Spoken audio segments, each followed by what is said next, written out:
I'm going to be talking about 1 Peter 5:7, okay? I hope you guys enjoy this. It says this, casting all your anxieties on him because he cares for you. Now, what are we talking about? We're talking about casting.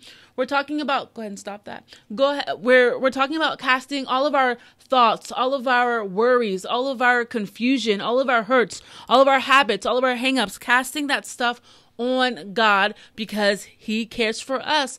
We spend so much time worrying about things that are outside of our control, and we end up putting these things before God.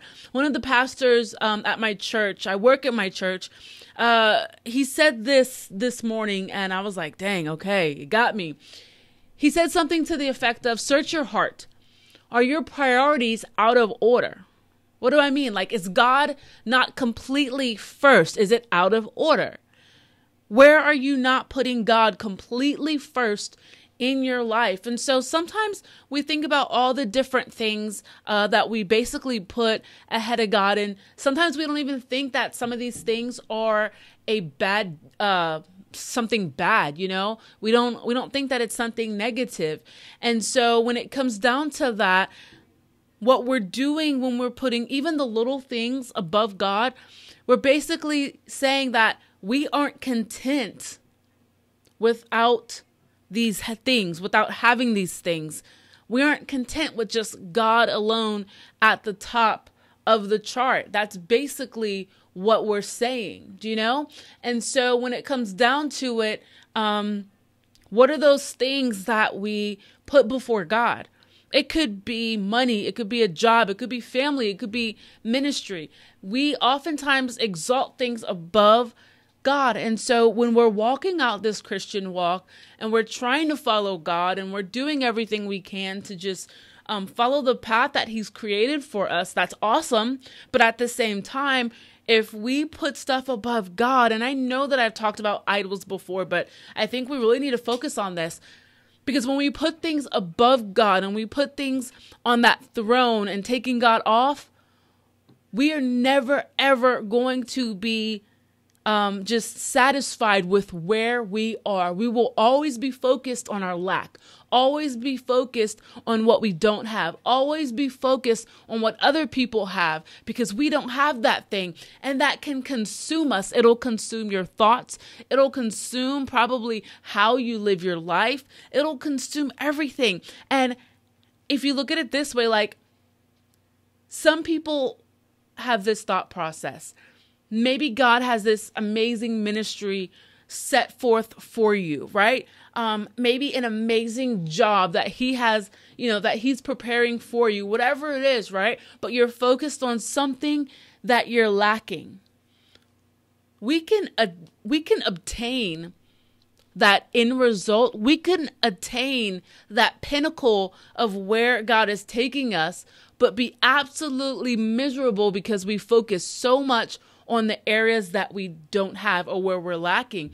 And we see that so often. Like, it could be rich people, right? Having everything, quote unquote, having everything, but they're absolutely miserable. They have the money, they have the cars, they have the fame, they have all that stuff, but they're miserable because they're lacking something. Oftentimes that lack could be, just pretty much putting God at the center of everything.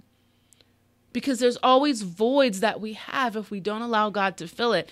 And so if you're saying, okay, Jessica, I have these voids in my life that I know I need to fill with God, instead of being focused on my lack, instead of being focused on the things that, I'm begging God for, how do I get to that place of just being content with where I am? How do I get to that place to where I take that idol off of the throne and put God back on it? Man, I don't even know if I have the answer for that. I do know one thing. Part of it is making the decision to say, okay, I am choosing, verbally, I am choosing. I am positioning my heart to say, you know what? God, help me in this area. I'm choosing to put you at the center of everything, God. And my lack, I'm going to push it to the background. I'm choosing to do this, but help me, God, walk this thing out. What does that look like?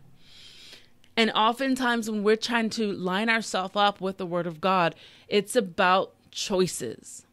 whenever those thoughts come back into your mind where it's just like the enemy or your flesh just wants to focus on your lack or whatever it is, it's just saying, no, I put my mind on God. He sustains me. He is the Prince of Peace. He gives me everything that I need. I am happy whether I have little. I am happy whether I have much, because God is all that I need. God is at the center of it.